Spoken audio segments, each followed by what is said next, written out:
I'm in trouble, man. Last night I received what some would think is a cryptic message. Yeah, if you've been married for a while, you might know what I'm talking about. You see, the swimmer gave me beans and toast again for supper.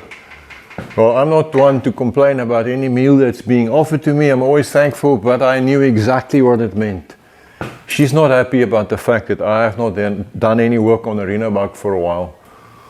Now, if I want to improve my chances of a better sustenance offering, I better do something about it. So I've taken the body off again, hopefully for the last time. I've actually been putting it off because, yeah, it's pretty boring stuff I still have to do. I've got some welding and patching to do underneath and all sorts of stuff. But if you want to check it out, you're welcome to watch with me.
Yeah, so this tubular cross brace is just touching that Beetle gearbox or transmission or transaxle or whatever you want to call it.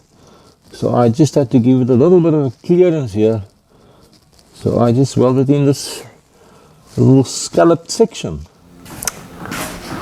And if you look here on the inside, I also had to cut this hole here because this little lump right here, you can actually see the scratch marks if you look carefully. Yes, that was catching against the body, so I needed some clearance there. So I made up this little box that I want to weld right in there, like that, and then this will give me the clearance I need. Yeah, like that. So I'm not exactly sure yet what's going to happen here. There's not enough space for seats, so it'll probably be some kind of a platform for mommy's dogs or the groceries or something like that.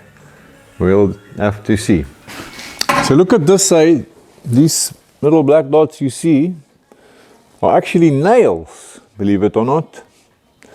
I don't know, they must have held on some upholstery or sound deadening or something. There was nothing here when I got this little car. I'm going to take one out and show you. I took them all out because I don't need them anymore.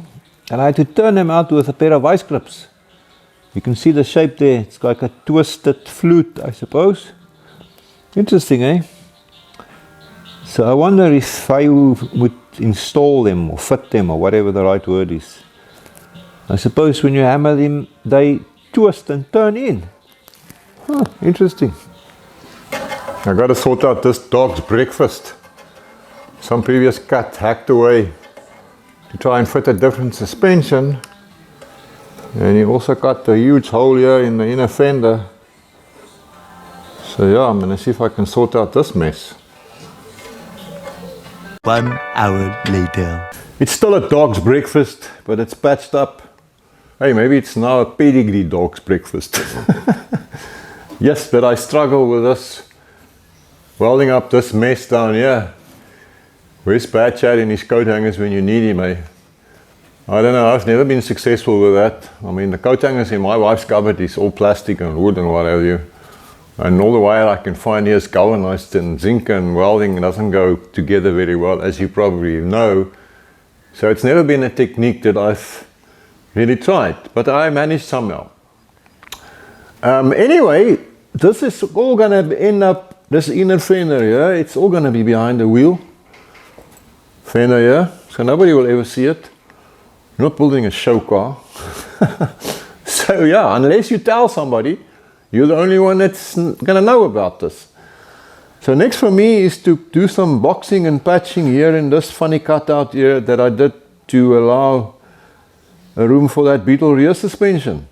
Much later. It's done. Whew, both sides. Lots of little plates and pieces and awkward welding here underneath this little car. Yeah, I mean, all this basically to beef it up here in this whole section that I had to cut out to provide clearance for that rear suspension. And then this plate here is actually also the rear body mount, and that hole is where it bolts through onto the Beetle suspension. So it's all about providing clearance for the torsion bar tube here, and that hole I just showed you, the bolt that goes through that will screw into there. Well, now I've decided I want to pressure wash the filthy engine bay. So I've lowered this little body onto a cart, and I'm just going to push it outside so I can do that.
Yeah, so in the end I pressure washed it top to bottom and inside out.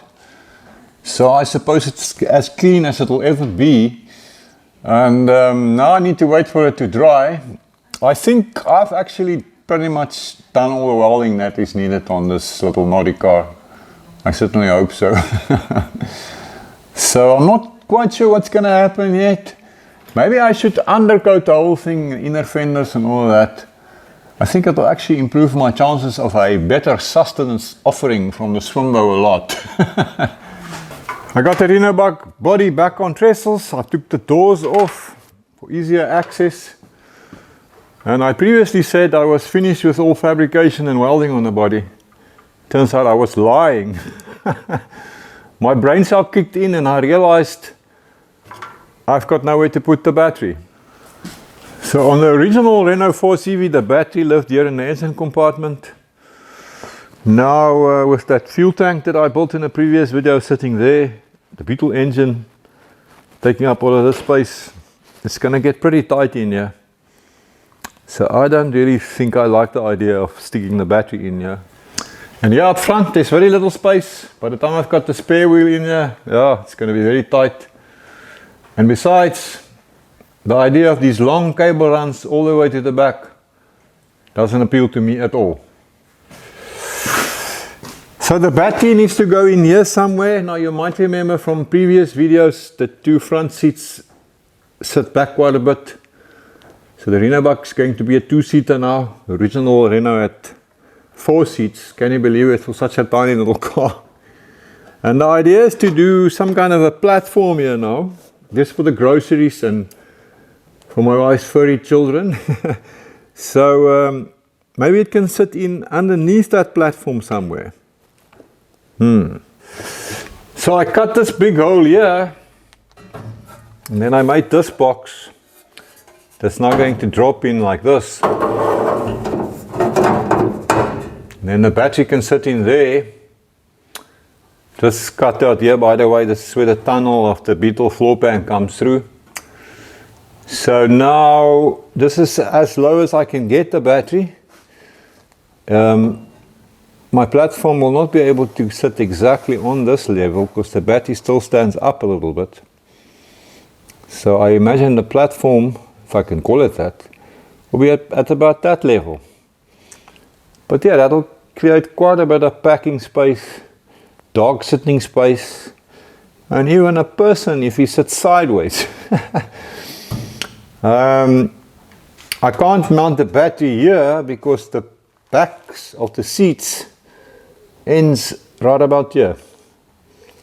So this is my spot. I'm just going to weld this box into place, and then maybe we can start looking at this platform business. Yes, like so. And now my battery can live right there. And now look at this, more troublesome news. Yeah, the dear Swambo saw that grill shell that we freshly painted for the Rio, and now she wants the interior of her Renobug painted in fresh yellow as well. So I've been sanding and wire brushing and prepping to get this ready for paint. That's not fun, eh? But I am the husband of a South African wife, so nothing scares me. And at this point I've got a question for you. Do you really want to see all the boring details of doing stuff like this? I mean, it's like welding and grinding that battery box. I do follow a few YouTube channels as well myself, and I really get bored from watching continuous minutes of welding and grinding and stuff like that. I mean, if you've seen it once, you've seen it. So I don't know, how do you feel about it? Yeah, then I got bored with this prepping business, so I started building this box platform thing here in the back. I used some 18mm shutter ply, which I had here.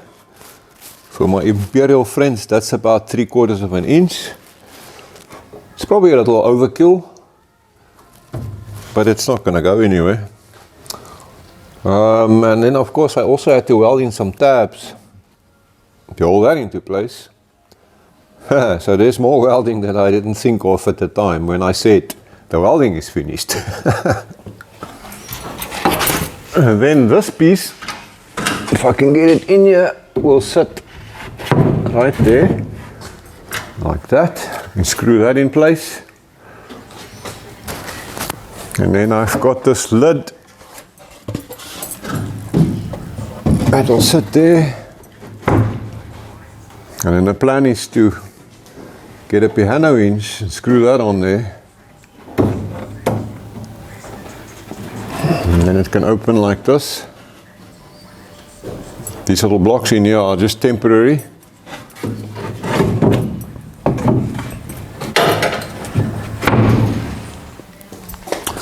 I will cover this in carpeting or rubber matting or something. We'll see what the wifey likes.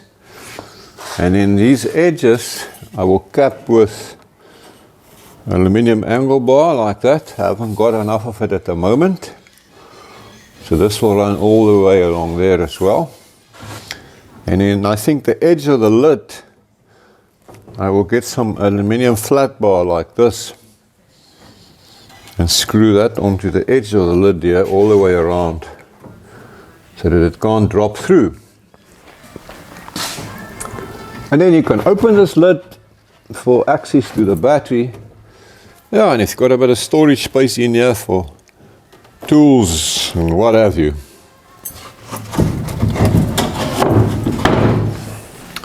Does look a little high here, but it's not there. I mean, the car is very close to the ground, and this is not much higher than seat level in the front.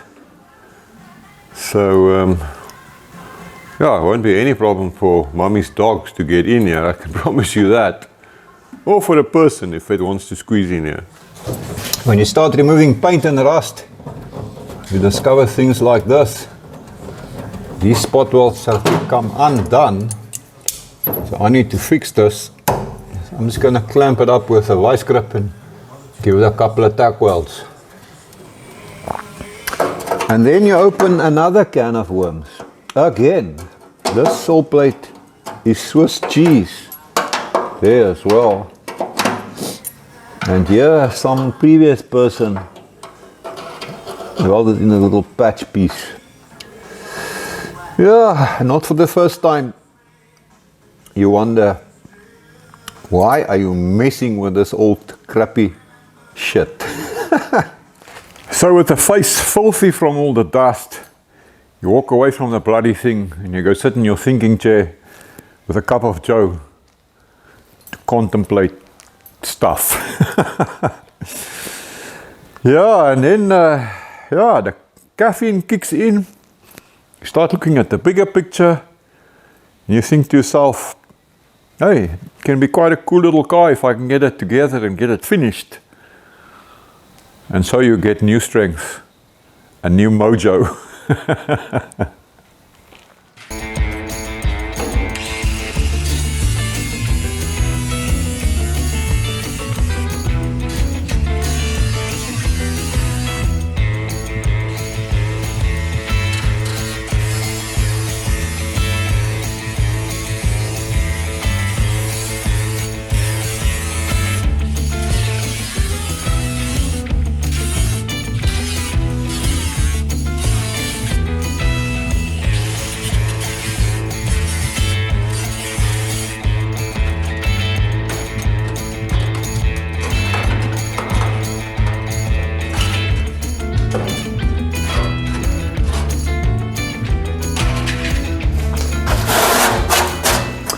Well, I guess all things considered, it doesn't look too bad.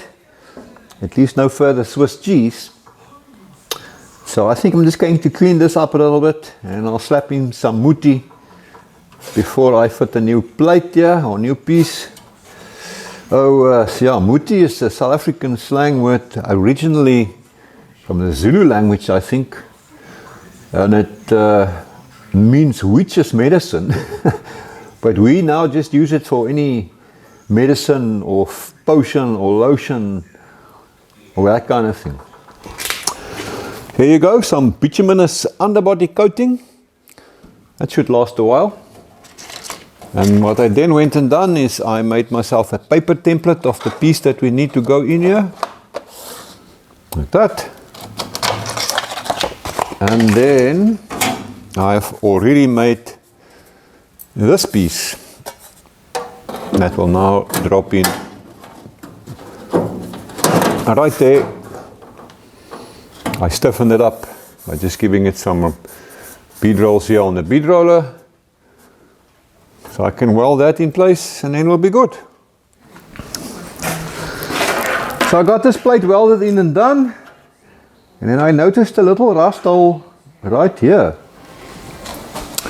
So I started cutting out that rust, as you can see right here.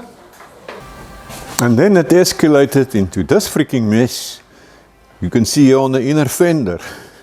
Hey, you're only allowed to laugh at me if you've been down this never-ending rabbit hole yourself, okay? Ha ha! Earlier I said all the welding was done. Another patch job behind the belt. And I also wire brushed the rest of this inner fender here, just to make sure there's no further surprises. And I shouldn't have talked about rabbit holes, man. Same thing, same problem, same business here on the right hand side. And then when I wire brushed, I saw this patch plate down here. So I didn't install that. It's still good enough. So it proves to me that someone else was here before me. Yeah, so I'm just going to plug along with the crappy job of prepping this interior for painting. There's still quite a bit to do. But hopefully by the time I see you again, we'll be able to paint this little thing inside here. If you're still here, thanks for hanging out with me. I enjoyed your company.